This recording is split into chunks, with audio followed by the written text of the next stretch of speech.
అందరికీ షలో ప్రార్థన. సర్వోన్నతుడగు తండ్రి, సర్వాధికారి, సర్వసృష్టికర్త, నిన్న నేడు నిరంతర ఏకరీతి గల తండ్రి, మీ ఘనమైన నామమునకు స్తుతులు స్తోత్రాలు చెల్లించుకుంటున్నా. ఈ ఉదయకాల సమయంలో నీ వాక్యమును ధ్యానించిన వాక్యం ప్రకారముగా మేము బ్రతుకున్నట్లుగా మమ్మల్ని మేము సరిచేసుకొని ప్రవ్యక్తమైన పరిశుద్ధమైన ప్రవర్తన కలిగి జీవించినట్లుగా నీ యొక్క వాక్యం చేత మాకు ఉదక స్నానం చేయించిన విధానం బట్టి మీకు స్తుతులు స్తోత్రాలు చెల్లించుకుంటున్నాం. ఈ యొక్క మానవులను మా రక్షకుడు విమోచకుడు యెషువా మెస్సీయ నామం అడిగి పొందుకుంటున్నాం తండ్రి, ఆమేన్. నీ కృప చేతనే నాకు నీ రక్షణ భాగ్యము కలిగిందని, నీ కృప చేతనే నాకు నా రక్షణ భాగ్యము కలిగిందని పాడనా, ఊపిరి నాలో ఉన్నంత వరకు పాడనా,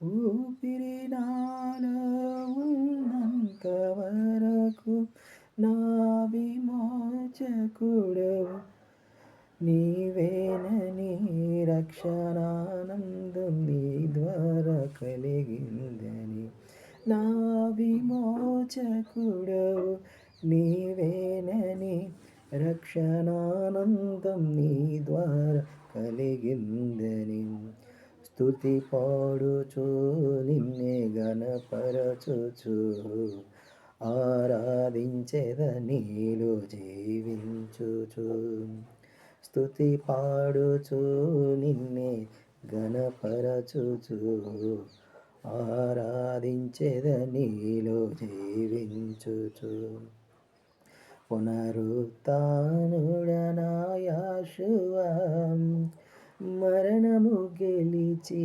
బ్రతికించితివి నన్ను, స్తుతి పాడుచు నిన్నే గణపరచుచు ఆరాధించెద నీలో జీవించుచు. మొదటి దినవృత్తాంతాల గ్రంథము 19వ అధ్యాయము మనం ధ్యానించుకుంటున్నాం. ఈ అధ్యాయంలో అమ్మోనీయుల రాజైన నాహాష్ చనిపోగా అతనికి మారుగా అతని కుమారుడు హామాను రాజు అయినప్పుడు, హామాను రాజు అవ్వటం దావీదు విని, మరి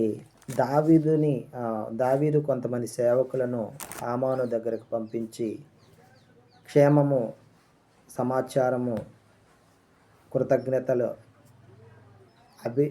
వారిని అభినందించాల్సిందిగా ఆ సేవకులు పంపించగా, అక్కడ ఉన్నటువంటి అమ్మోనీయులు ఈ యొక్క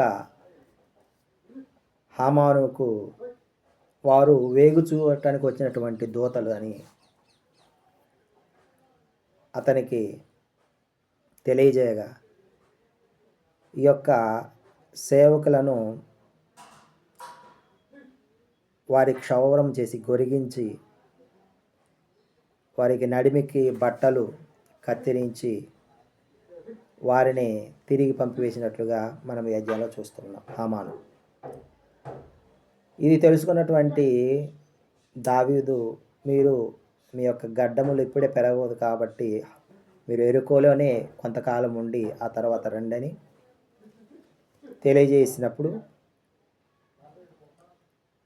ఈ విషయాన్ని దావీదు తెలుసుకున్నాడని ఈ అమ్మోనీయులు హామాను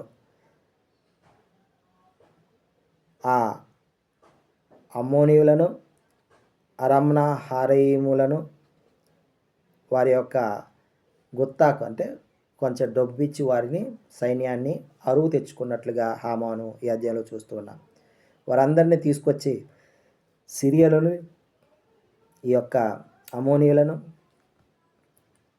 అంత మాత్రమే తెలియదు, అరమ్నా హరాయియులను కూడా తీసుకొని వచ్చి ఇజ్రాయేలీల యుద్ధము రెడీ అవుతున్నారన్న దావీదు తెలుసుకొని పరాక్రమశాలురైన యోవాబును అభిషేయిని మరి యుద్ధము జరిగించడానికి వారిని సైన్య అధిపతులుగా చేసి మరి యుద్ధమునకు పంపించగా అక్కడ 2 సేనల మధ్య సిరియనుల మధ్య అమోనీయుల మధ్య ఉన్నారన్న విషయాన్ని గమనించిన యోవాబు అభిషేయిని సిరియనుల మీదకి, యోవాబు మరి 2 సైన్యాలుగా విడిపోయి అమోనీయుల మీదకి వెళ్ళినప్పుడు నీవు వారిని జయించలేని పరిస్థితుల్లో నేను వచ్చి నీకు సహాయం చేస్తాను, లేకపోతే నేను వారి ఎదుట నిలవలేనప్పుడు నువ్వు వచ్చి నాకు సహాయం చేయని వీరిద్దరు కూడా యోవాబు అభిషేక్ అనే మాట తీసుకొని 2గా విడిపోయి అమ్మోనీయుల మీదకి సిరియనుల మీదకి యుద్ధం చేసినట్లుగా చూస్తూ ఉన్నాం. ఆ యుద్ధంలో ఇజ్రాయేలీయుల ఎదుట అంటే యోవాబు ఎదుట అభిషేక్ ఎదుట వారు నిలవలేకపోక వారు మరి పారిపోయినట్లుగా చూస్తూ ఉన్నాం. ఆ తర్వాత ఈ సిరియనులు అమ్మోనీయులు దావీదుతో సమాధానపడి వారికి దాసులుగా ఉన్నట్లుగా ఈ అధ్యాయంలో మనము గమనించగలం. షలోమ్.